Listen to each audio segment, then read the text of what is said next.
I don't know what time it is where you are, but here it's morning, and I am live today with Stephen Ezell from MyGreenFills, and I'm really excited about this conversation for a couple of reasons. First of all, Stephen is so much fun, and we are probably going to laugh the entire time. And second of all, say that again. I'm already laughing. Yes, we're already laughing. We've been chatting for the last 5 minutes, just giggling our faces off. So I am super excited to tell you about a couple of things he's working on. And I don't know who in our community is going to be at PaleoFX, but if you're going to be at PaleoFX, you can definitely connect with Stephen and his companies, because there's a couple of things he has going on, which is super awesome. But I'm excited about this live for one main reason. And I just want to kind of offer this as a frame to hopefully get you guys excited too. When I first had my surgeries and follow-up surgeries and all the complications back in 2011 that I've told you guys about, one of the things that I realized was I had so much toxicity internally and externally that I did not even know was there. And that toxicity was absolutely crushing me hormonally. So I spent the next probably 2 years while I was trying to find a doctor, figuring out how to eradicate this toxicity from my environment. And there's so many things, and I'm sure we could probably talk about it. Stephen could probably run circles around me with what he knows about this stuff, but I was pulling up rugs and getting rugs that were natural fibers. I was changing my my products in my home. I was figuring out how to care for my plants without using pesticides. You know, I was doing everything I could. I was looking through my makeup and my hair products, and there are endocrine disruptors in everything that we use in the home. It is crazy. And when I really started cluing into this, it was like almost overwhelming. It took me a while to like phase certain things out, phase other things in. And I think the most overwhelming part was actually the research, really figuring out what all I needed to do, because this wasn't even on my radar. So I'm super excited to be having this conversation with Stephen today, because I know that not only is he going to share a lot with us to kind of put things on our radar that are important, but he's launched an awesome company that is going to support us all on the laundry front with non-toxic laundry detergent. So we are going to jump in, have an awesome conversation. Stephen has so many businesses and so much stuff going on that will probably be all over the map. But Stephen, I'm super excited you're here. I love you. I appreciate you. Super excited about this as well. Yeah. Let's get into it. Yeah. Well, let's just jump right in. I kind of shared a little bit about my journey into figuring out what I needed to do to clean up my environment. Why don't you tell us a little bit about your own non-toxic journey? Well, it started almost a dozen years ago. My oldest son, we have 4 children, and when he was a 3-week-old little shrimp, you know, like now if all the kids are breathing and nobody's bleeding, everything's fine. But when you have like your first kid, everything is like, are they breathing? Is everything like, you know, super paranoid about everything? Maybe that was my experience anyway. And I was in charge of like one of his like first baths, right? So Amy's recovering, my bride, and you know, would you get, you know, the baby ready for bath? Sure. So I got him like, I got like the towel set up on the kitchen sink, because we got like the thing that sits inside the sink, and I like take out the towel and I get him all set up, and I got like towel, make sure he won't roll anywhere, all this stuff. And he's wailing, he's screaming. I'm like, oh, he doesn't want to take a bath. And I like start getting him undressed, and he's like all splotched up and red. And I was like, wow, that's weird. And then I like got his onesie off, and he's like, looked like he was whipped. Like he was like red and welted, and he's just screaming and wailing.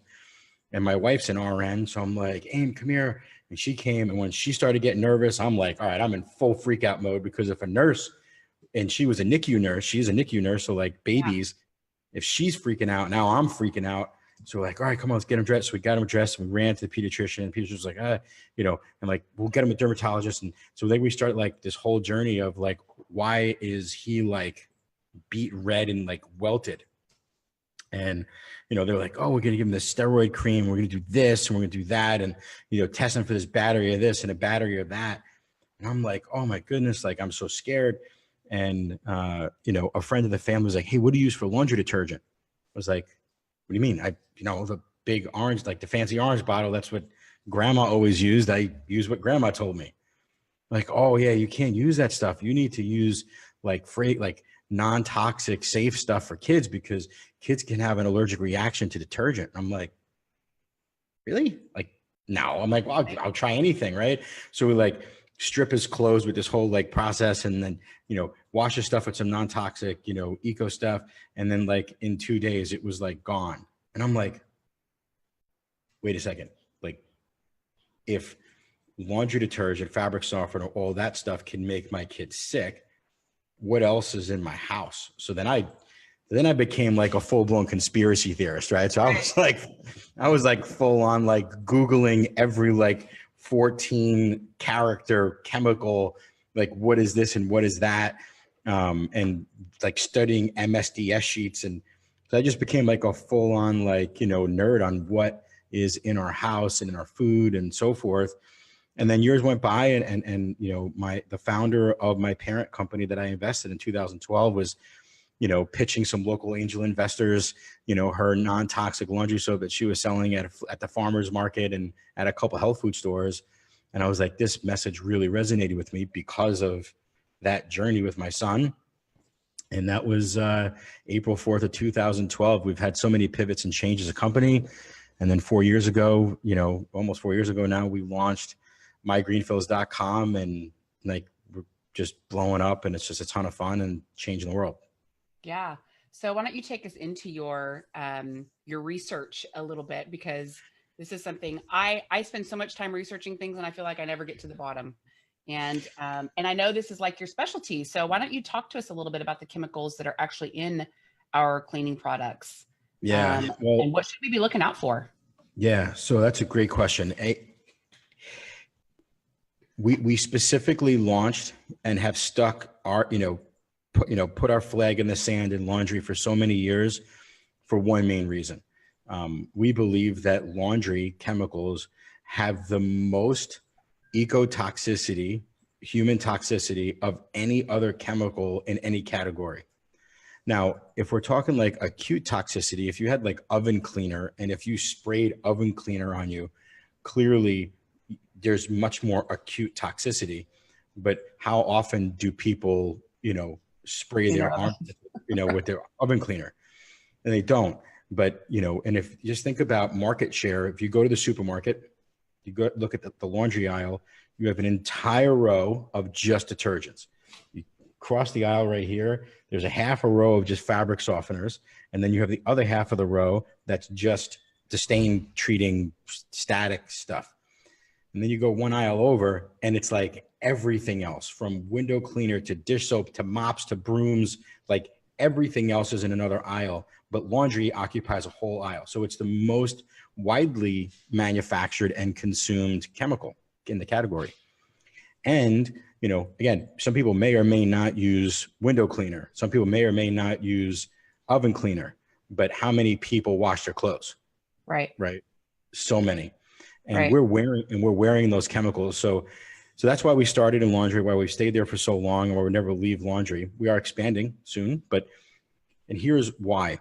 Laundry chemicals, 90% or more of the laundry chemicals in that very aisle are chemically engineered to leave chemicals behind in fabrics. Beginning journey, I believed companies were trying to kill us. Then I became a company, and I realized that companies are not trying to kill us, they're trying to sell us. And, people want clean clothes that smell really nice. And the problem is, in order for that to happen, there, the chemical industry, especially the petrochemical industry, byproducts of the petroleum industry have created just this pharmacopoeia of really toxic stuff that are used in household cleaners. So she asked the question, what to look out for.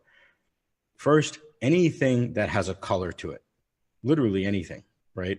So the mass majority, 95+% of all the chemicals that are used in cleaning products are either clear or they're lightly yellow, opaque. They're not blue, they're not green, they're not red, they're not orange. There's no chemicals, right, in any of these in the world that have, so those are all dyes. Or they're ultraviolet brighteners. So that when you see a detergent or fabric softener that has some type of blue or some type of green, and there's only really two, those are designed, those are UV ultraviolet light brighteners. So under artificial light, it gives the appearance, it tricks our eyes into a different spectrum of brightness. So it tricks our eyes into believing that our clothes are brighter. And because you need such a small amount to leave that sheen on your clothes, no companies very rarely even mention that they even have optical brighteners. And if they do, nobody mentions what they are. Mm-hmm. So there's very little research what happens with those chemicals that are left behind, right? For UV brighteners. So anything that has a color, stay the hell away. You don't need it. Yeah. Next, things that are super viscous and the things that are really goopy. And the reason why they're goopy is, it gives the perception to the end user like, hey, this is like really efficacious. It's super concentrated. Well, think of it this way: when you make a soup, right, and you want to thicken the soup, and you add like a little titch of cornstarch, thinks about what that does to the whole pot of soup. It can thicken a whole, so you don't need a whole lot of thickeners to make it appear that this stuff is really thick and viscous. So that's one way. And the other way is using surfactants. Fancy word, basically suds makers. They reduce surface tension in order to remove soils. But the higher the concentration of those surfactants, not only is used to remove soils, but they're designed to leave a film of those oils, those surfactants behind, because they carry ultraviolet light, so UV brighteners. They also carry perfume, and I left the most dangerous one for last. If a product says parfum, fragrance, right? Companies like me don't have to tell you what's in our products. We just don't.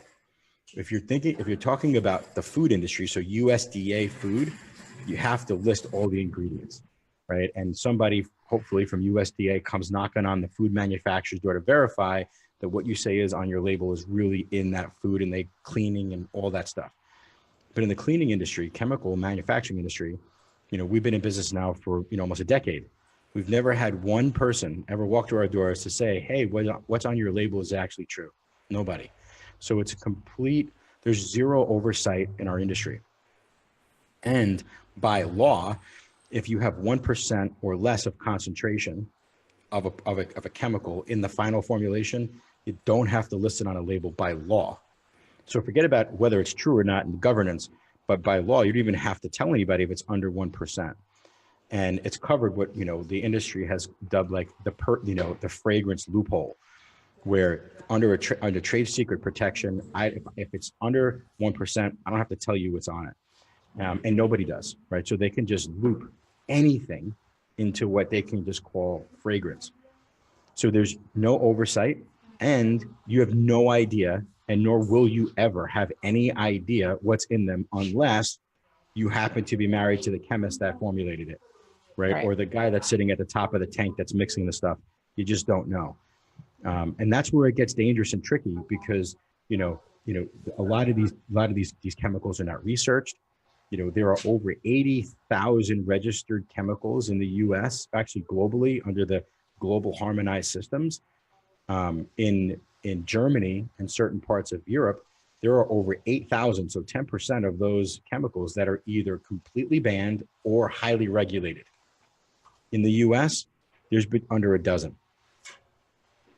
So now in the US, it literally is like the fox's guarding the hen house. Yeah. It's the fox's guarding the hen house, and a complete free-for-all, as you say, where manufacturers could we can do, and I say we because we're a manufacturer, we could do whatever we want. And as long as we don't kill anybody, we're okay, right? Yeah. So we just decided years ago we were going to take a stand against that. And, we don't do good business, right? We list every single one of our ingredients, even our essential oils and plant-based fragrance oils, on our site, on labels. Here's everything. Please steal my formula. You'll help people. It works really good. Please, somebody steal my formula and copy me. I don't care.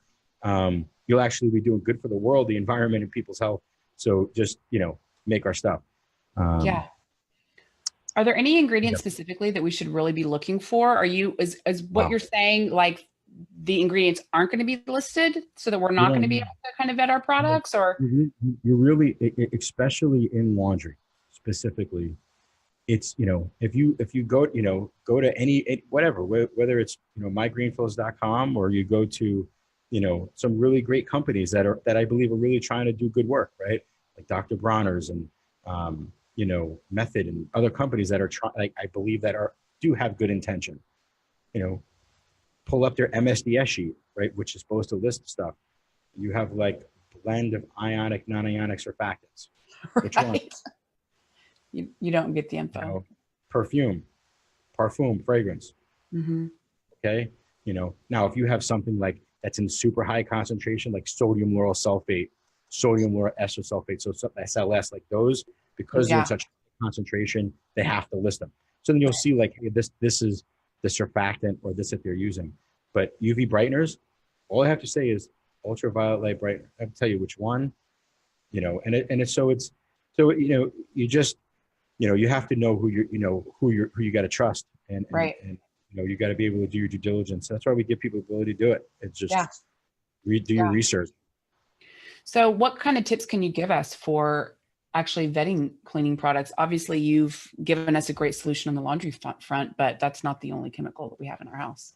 There's a couple. So, one thing that people can do, even if they believe they're buying eco stuff, is, here's a really cool tip. Grab one of your towels, hand towels, get a warm bowl of water, right? Clear water from the sink, put your towel in it, and just agitate it with your hands for a half a minute.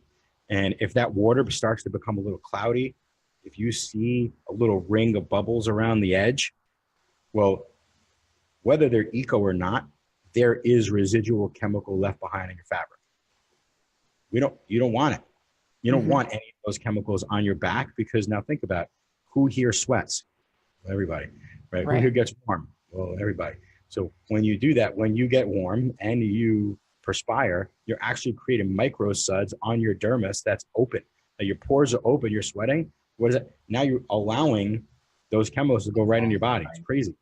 So there's one. That's one good tip.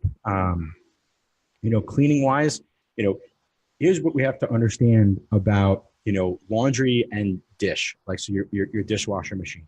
Everybody thinks that their detergent or their stain fighter is actually getting the clothes clean. And that's a complete misnomer. That's not true. What's actually getting your clothes clean is your water, right? It's up to us as chemists, right? Not me, but, chemical manufacturers to alter your water in your dishwasher or in your laundry machine to change the composition of the water to do what we want it to do, get close, clean, and they want to smell nice, leave brighteners, and is to chemically alter the water.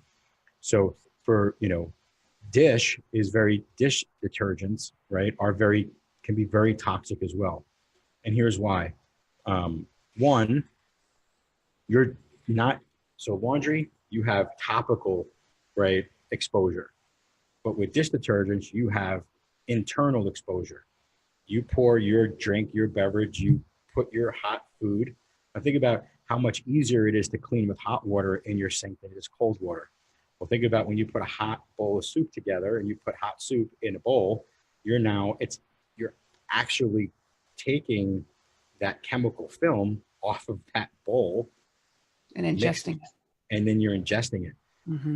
Then you have that. And then between laundry and dish, you actually have inhalation, right? Like I have a neighbor, we just moved 2 weeks ago. My office building caught on fire last month. We just moved. It's been a crazy season. So I'm sitting in one of our warehouses right now because our new offices are under construction. Testing of faith. And we went to our new neighbors. Took my son. We walked down and blessing our neighbors with some laundry soap. And I walked up and knocked on their door. I said, "Hi, I'm Stephen, my son. We're neighbors." And I'm like, "Hey, by the way, are you using this brand of fabric softener? And did you use bleach in your wash cycle?" She believe. I'm like, "No, I did not. I was not in your house. I actually know a lot about laundry, and I could smell walking up your driveway what you're using in your clothes. Hey, by the way, I do free delivery. You're right. You're next door to me. I'll hook you up with some non-toxic stuff just so that my kids don't have to smell this anymore." They laughed too. It was good. It was taken well. It was. I believe it was delivered well. And they're really nice people. So I think I made friends with my neighbors, but yeah, so you're breathing this stuff in, and how many people you go into a department store, and why is it that you go into the main entrance of any department store, Lord and Taylor's, Macy's, and there's the perfume aisle right there, right? It's to give you that sensory experience as soon as you walk in, right? They want you to have that sensory experience of being overwhelmed with those smells, because just the psychology of selling is, if you get people having that sensory experience, they'll spend more money, right? But how many people walk through those aisles, or walk through the aisle at Costco or whatever, and they start getting headaches? Why is that? You didn't take a medicine. It's just through inhalation. I mean, because the fastest pathway to the blood-brain barrier is your nose. And as marketers, we know that, right? I mean, so this isn't new science. Those olfactory senses are extremely powerful. Mm-hmm. Here's another tidbit. Sorry if we just keep ranting here. I'm clearly very passionate about this. Years ago, when we decided to move away from exclusively essential oils to plant-based fragrance oils so that we could give people a sensory experience that was safe, I didn't want to do it. I was like, no, essential oils only going to do that. But essential oils won't linger. They don't leave a lasting smell because they're volatile and they evaporate very quickly. So in making that decision, here's what I said: all right, if I'm going to do this, this is what I'm going to do. So I went to Bed Bath & Beyond, and I bought 2 beautiful white hand towels, high Egyptian cotton, beautiful white glowing hand towels. I took one in the parking lot and I wiped it on my car. It was dirty. Oh, God. Legit, right? Legit, dirty. It had black streaks, like it was dirty. And I took the dirty one, and I went to the supermarket here in town, and I grabbed, some of the bright, shiny, colorful bottles, the most popular one of all. And I put it in a spray bottle with some water, shook it up, and I put some of the same manufacturer mixes, really, fancy fabric softener. As I mix it 2 in a bottle, and I shook it up with some water, and I just sprayed the dirty red, the dirty towel. And I went across the street right here in Traverse City to the mall. And I had my little logo on, like, hey, doing the focus group today. Like, I was like total, like, infomercial style. I was by myself. And I'm like, hey, we're just doing some product testing, and we just want to see, we're testing different formulas and blah, blah, blah, super excited. And I just want to poll you, is, towel A or towel B cleaner? So, 9 out of 10 people, I did about 100 people that day. 9 out of 10 people grabbed it and put it to their nose. I didn't ask them how it smelled. I asked them how clean it was. Uh-huh. So 9 out of 10 people put it to their nose, and 7 out of 10 people picked the dirty red. It was cleaner. Just because of that literally was like my aha moment. Like, we as a culture are addicted to smell and addicted to fragrance. There's actually a great documentary. Have you ever seen the Stink movie? Stink. There's an amazing documentary that was done. It's on Netflix, I believe. I bought the DVD, where this guy like exposes the fragrance industry. It's really amazing. And we're just addicted to fragrance. And so that's anything that smells. Man, if you don't know exactly what that thing is made of, stay the heck away from it, because you don't know, you'll never know. You call the company, either they won't tell you or they can't, because most people in the company have no flipping idea what's in that fragrance. Right. And you can take something that literally smells like sewer, like the most rank, rancid chemical ever. But if you put it in like a parts per million or parts per thousand concentration, it may smell like hazelnuts. And that's how, I'm not kidding. And that's how perfumers do it. I mean, perfumers do that by concocting and mixing stuff that some stuff could be completely like dangerous. Yeah. But in such a small concentration, it's not dangerous anymore. It's only toxic in a parts per thousand. If you put it in parts per million, it's not toxic anymore, and it smells really good. So spray it on there, and that's it. So it's just, so fragrance is just a really, really scary industry. Yeah. So one of the things that the women in my community, of course, we've got a community of women who many of us are dealing with hormone issues, autoimmune issues, just what's conventionally called the diseases of aging, that many doctors won't even acknowledge. Um, because of all the different issues that we're having, we are hyper vigilant and aware of what's going on with our hormones. So why don't you talk to us a little bit about how the chemicals that are found in laundry detergents and probably other cleaning products too are affecting our hormones? Yeah. So, a lot of people call them hormone disruptors.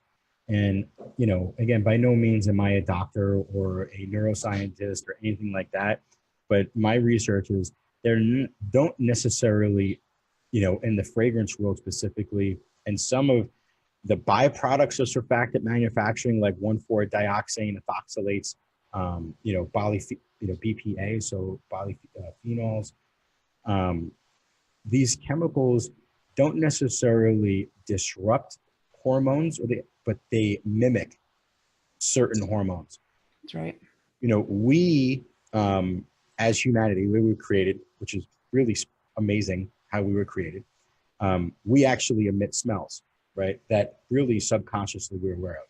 That's, when a man smells the smell of a woman and back and forth. I mean, so like that, those attractive pheromones that are coming out of our dermis, like legit hormones that come out of our sweat, are meant to attract the opposite sex, right? And that's just the way that we've been designed. Just the deal. And a lot of these fragrances and perfumes mimic a lot of those things, right? So when you think of like the perfumes that have very seductive names, I have to be careful of my stature in the industry when I start naming brands and products because of my position. Like, I don't care about picking a fight. I just, I've never been sued and I want to keep it that way. So when you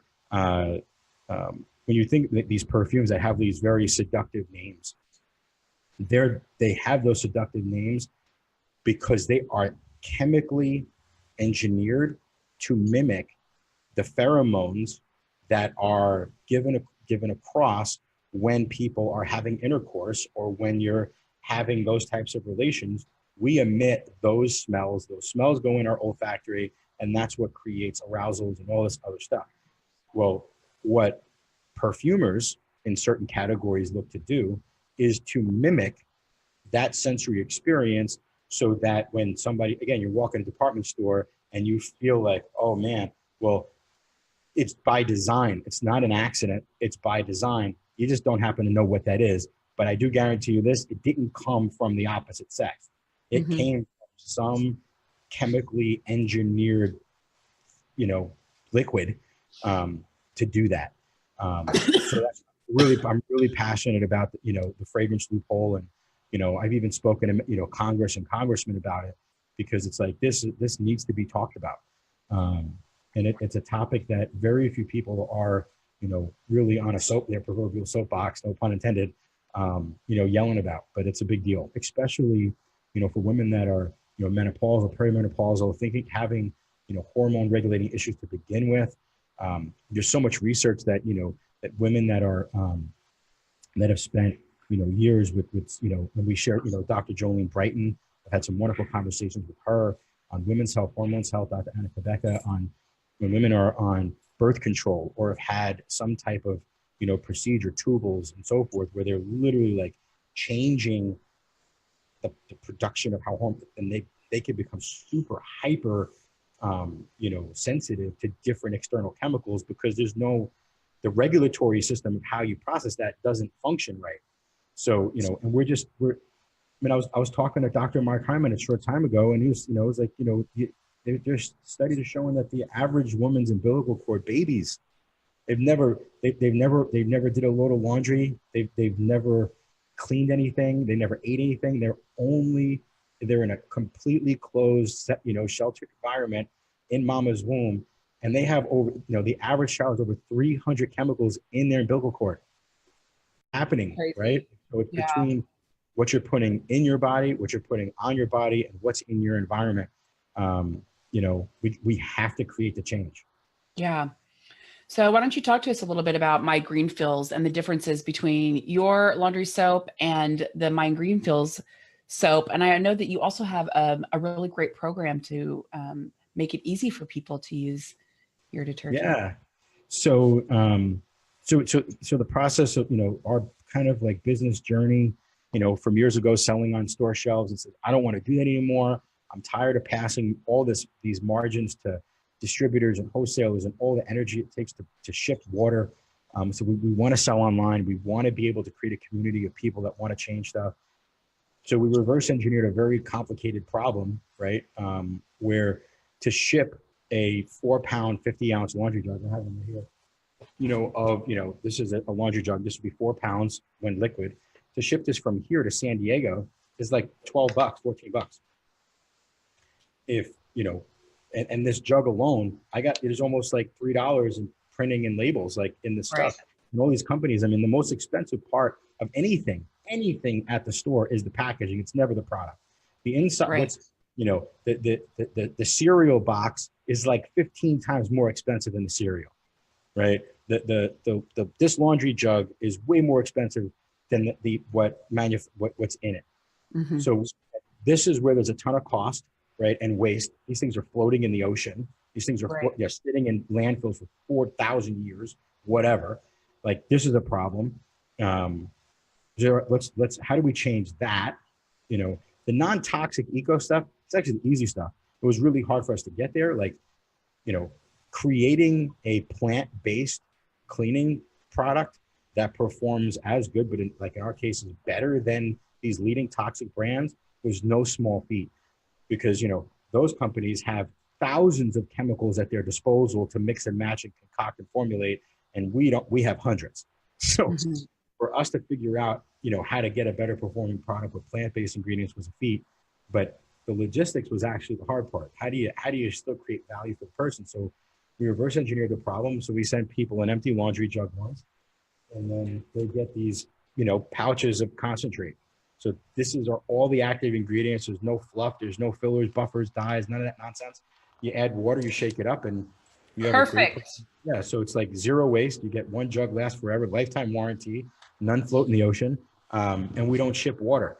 And that's the model. And we patented the ability to refill a laundry jug. Our formulations have multiple patents filed and some awarded.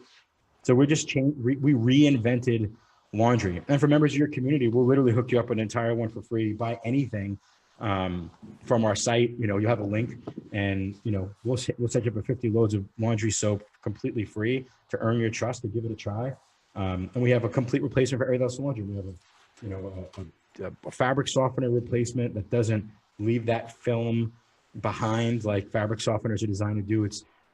We use citric acid, which is like a vitamin C derivative, to lower pH and leave the clothes really clean. This is my favorite product that we've ever dreamt up, our Dryer Angels, which is a dryer sheet alternative. It's a hand sewn angel. I'll open it up. I'll try not to cry. I get very emotional around this product. So this is a dryer angel, right? There's no two alike. And this one was sewn by Debbie. So Debbie is deaf. Debbie is deaf. And we started off with 4 women. Now we have 12 full-time women in Jamaica that are deaf, that sew dryer angels for us. So we now fund an entire deaf village, two campuses. That's awesome. Where we're empowering, educating, and employing the deaf of Jamaica, but they still can't keep up with our growth because of thought leaders like you telling the world about us. So we now also fund a chain of safe houses in Southeast Asia where we're getting women out of sex trafficking, getting them rehabilitated, and then sustainable jobs sewing dryer angels. That's awesome. So, dryer sheets on a mission. And then we have bleach alternatives, which is just, a brightener, oxy boost, and stain remover. So we basically replaced everything in a laundry room with a non-toxic, safe alternative. That's awesome. And that's our deal. So, want to change the world one jug at a time, and we'll hook up your community with their first 50 ounces of laundry soap for free. They just buy anything else, and it's on me. Yeah, that's great. Yeah. Well, we've got a link here. If you're watching on YouTube, it'll be in the description below, and here on Facebook, obviously, it's right up there in the status, I'm also going to send this out to our community in email to make sure everybody knows that they can get hooked up with MyGreenFills products. And I really appreciate your generosity, Stephen, and my pleasure. Everything that you're doing to like go the extra mile to figure this out and make it really easy for us. I think that's the thing that I appreciate the most as someone who's devoted so many hours and hours to researching and trying to figure it out. It's so nice when we come across people who've done the heavy lifting and are making it easy for us to implement these things in our home. So, ask questions and question everything. Yeah, I love it. So why don't you tell us here as we're wrapping up a little bit about MemberBox, because before we started, we were talking about the MemberBox that you're putting together for PaleoFX. Yep. And we're going to see you at PaleoFX next week. I hope our community are going to be at PaleoFX. Yes. Is MyGreenFills going to be at PaleoFX too? We are. We're sharing a booth. We have a really big booth. We have a lounge. Come hang out. We've got couches and tables, and you can just kind of hang out with us there and talk a little treason. I love it. But treason against companies that are doing bad stuff. Right. So we're going to be there super fired up to share the good news of MyGreenFills and MemberBox. And that's my new venture. It's been another walk of faith, crazy story. I just looked at, I look at you, right? And you inspire me, right? You're taking risk. You're challenging the norm. You're challenging conventional thought. You're empowering people. You're educating people. And you're taking a lot of risk to your name, your brand, by challenging conventional thought, period, end of story. So I really challenged myself a couple years ago. I was in a conference with some friends and, with like-minded people like you at the Mindshare. And I just said, man, what can I create to empower thought leaders like you and PaleoFX and others to serve their community, so that we can't, because I have this naive belief that if you get enough people voting with their dollars, you can change markets. You can alter markets. I use this example often. The reason why organic spinach is the same price now, regular spinach, is not because a bunch of farmers became philanthropists. It's because enough people voted with their dollars and agriculture had to pivot, or they were going to go, or farmers would go out of business.